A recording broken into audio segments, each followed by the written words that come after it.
Good afternoon. This is Rashad Mitchell.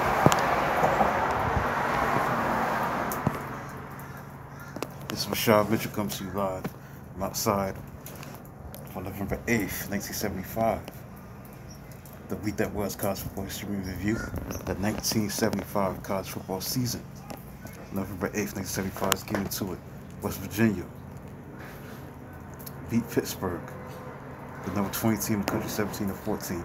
He was walk-on kicker with 2 good field goals and 5 attempts when sent out to beat arch rivals at game's end into kicker Bill McKenzie's named in annals of Mountaineer heroes with a successful 38-yard field goal straight through the uprights. I was shaking.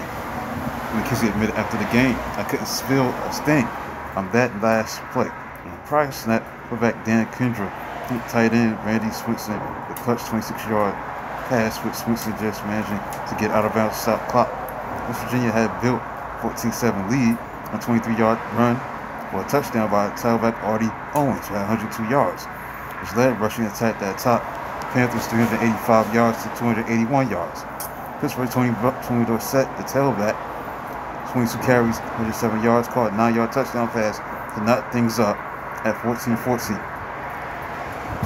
And make amends for fumble that led to a 1-yard touchdown run by West Virginia fullback Ron Lee. Next, North Carolina State pull off the upset of number 8 Penn State, 15-14. Penn State was expected to exact revenge after Wolfpack had sprung upset in 1974. Obviously, the former Nick Lyons cruised to a 14-0 edge in the second quarter. Fullback Larry Suey scored on a 14-yard run. Quarterback John Andrus on a 1-yard keeper for Penn State touchdowns. NC State fashioned rally to within 14-12 on 2 touchdown runs by Ted Brown. That was 65 yards at the end of first half, 76 yards on its opening possession of second half. After missing first conversion kick, 2-point try, the Wolfpack still trailed until 24-yard field goal by kicker Jack Sherrill. Split the uprights early in the fourth quarter, but Penn State's best chance to score in the fourth quarter came on last second field goal attempt by Chris Barr, the kicker that was missed from 46 yards. Next, Georgia upset number 11 Florida, 10-7 Jacksonville.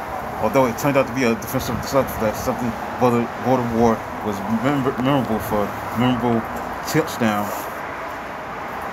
Bulldogs' flea flicker pass was with less than 4 minutes to play that left Gators stunned.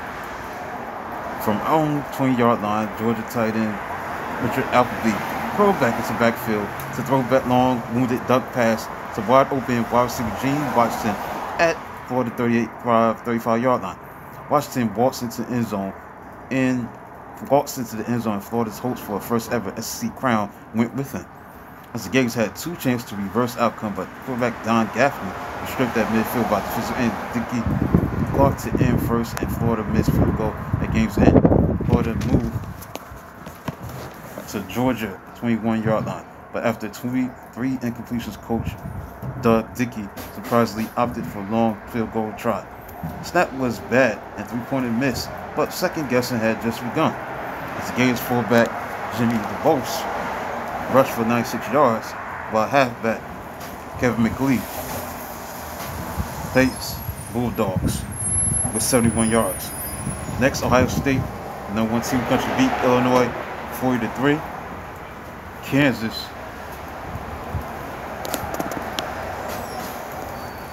upset number 2 Oklahoma 23-3. Visiting Norman facing Sooners, winners of 28 straight games, made it unnecessary to say that Kansas was an underdog. Special teams play launched upset,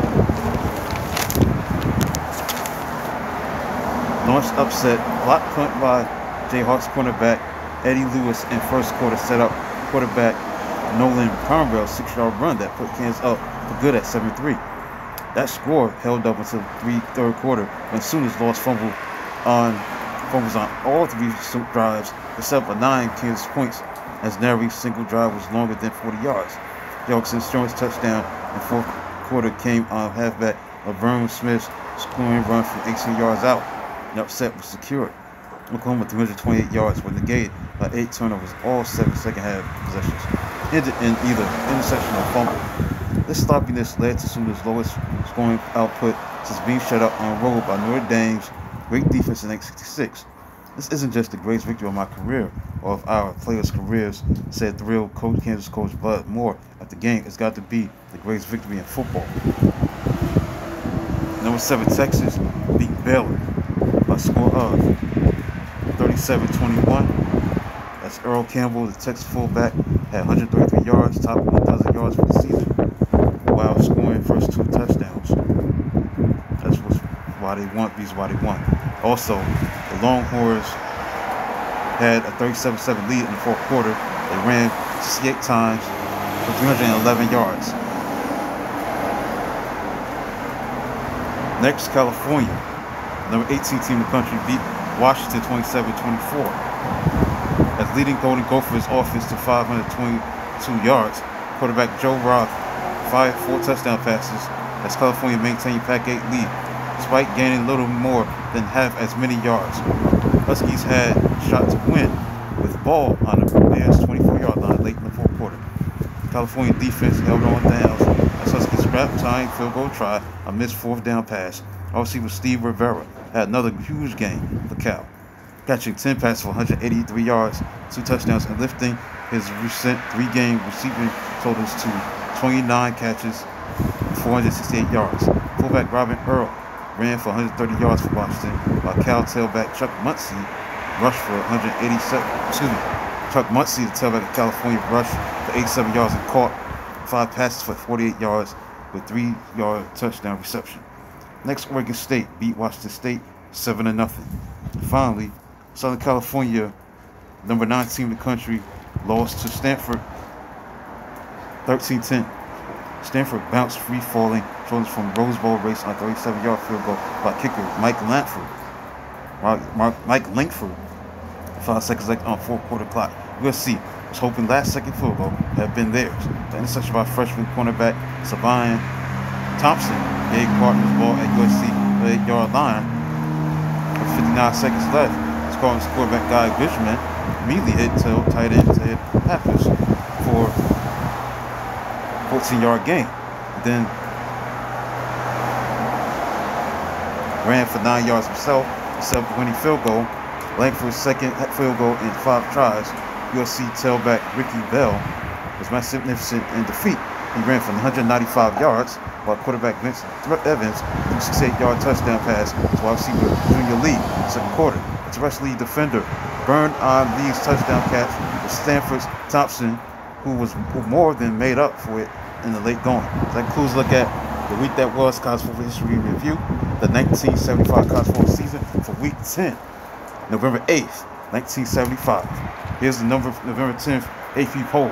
Number 20 was Georgia, 19 UCLA, 18 Missouri, 17 Kansas, 16 Miami of Ohio, 15 California, 14 Florida, 13 Southern California, 12 Arizona, 11 Penn State. The top 10 round out is this: number 10 Colorado, 9 Notre Dame, 8 Arizona State, 7 Texas, Oklahoma, 6 5 Alabama, 4 Michigan, 6 A&M, 3 Nebraska, 2 and number 1 Ohio State. So that concludes look at college football history review, the 1975 college football season for week number 10, November 8th, 1975. Please like, subscribe, and comment on the channel to review Smack 2 tomorrow. Until then, talk to you soon.